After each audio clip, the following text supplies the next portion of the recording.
নমস্কার বন্ধুরা, কেমন আছো? আশা করি খুব ভালো আছো। আমিও খুব ভালো আছি। তো আজকে না আমি তোমাদের সামনে একটা নতুন রেসিপি নিয়ে চলে এসেছি।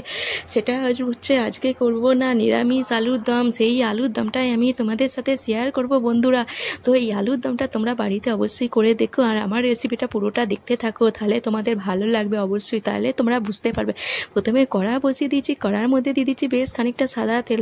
তো বন্ধুরা আগে থেকে একটা কথা বলে দিচ্ছি, আলুটা আমি বড় বড় করে কেটে নিয়ে ভালো করে প্রেসারে সিদ্ধ করে নিয়েছি, সেটা আমি তোমাদের দেখাইনি গো বন্ধুরা।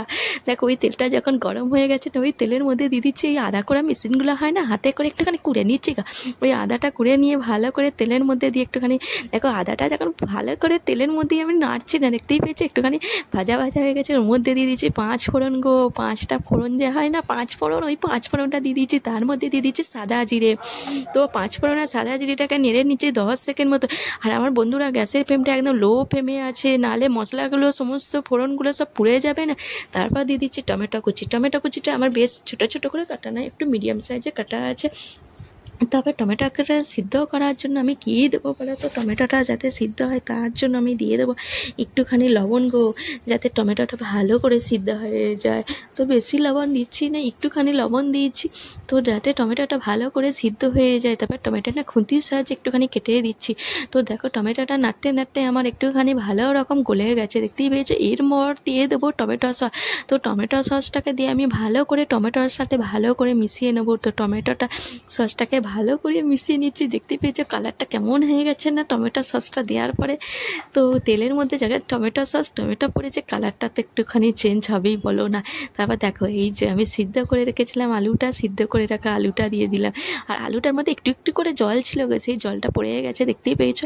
তো আলুটার সাথে মশলাটাকে ভালো করে মাখিয়ে নিচ্ছি, টমেটো সসটাকে মাখিয়ে নেওয়ার পর দিয়ে দিচ্ছি সামান্য চিনি। বেশি চিনি দিচ্ছি না বন্ধুরা, সামান্য দিয়েছি, একদম হাফ চামচের থেকেও কম। দিয়ে দিচ্ছি হাফ চা চামচ মতো হিঙ্গ, যাতে সেন্টটা খুব সুন্দর হবে আর খেতে না দুর্দান্ত হবে বন্ধুরা। দিয়ে দিচ্ছি হাফ চা চামচ মতো হলুদ গুঁড়ো।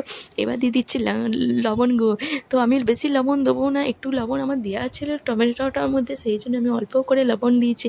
দিয়ে ভালো করে আলুটার সাথে সব মশলাটাকে মাখিয়ে নিতে হবে বন্ধুরা, ভালো করে মাখিয়ে নিয়েছি, দেখতেই পেয়েছো। তো এরপর আমি দিয়ে দেবো ঝাল হওয়ার জন্য 4 থেকে 5টা কাঁচা লঙ্কা। তো বন্ধুরা আমি কিন্তু ঝাল হওয়ার জন্য অন্য কোনো লঙ্কা আর অ্যাড করছি না। ওই যে জলটা, কী জল বলো তো, এটা যে সিদ্ধ করে রেখেছিলাম না আলুটার জলের সাথে, সে যে সিদ্ধ করেছিলাম সেই আলুটার জলটাকে ভালো করে তুলে রেখেছিলাম আলাদা করে ছেঁকে, সেই আলুর জলটাকে আমি ভালো করে দিয়ে দিলাম।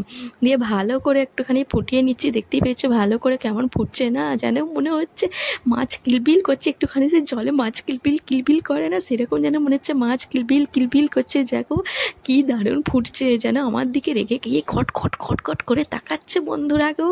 দিয়ে দিচ্ছি দেখো কাস্তুরি মেথি। তো কাস্তুরি মেথিটাকে দিয়ে ভালো করে আলুটার সাথে ভালো করে ঝোলটার সাথে না মাখিয়ে নেবো। তো ভালো করে খুন্তি করে নেড়ে নিচ্ছি, দেখতেই পেয়েছো।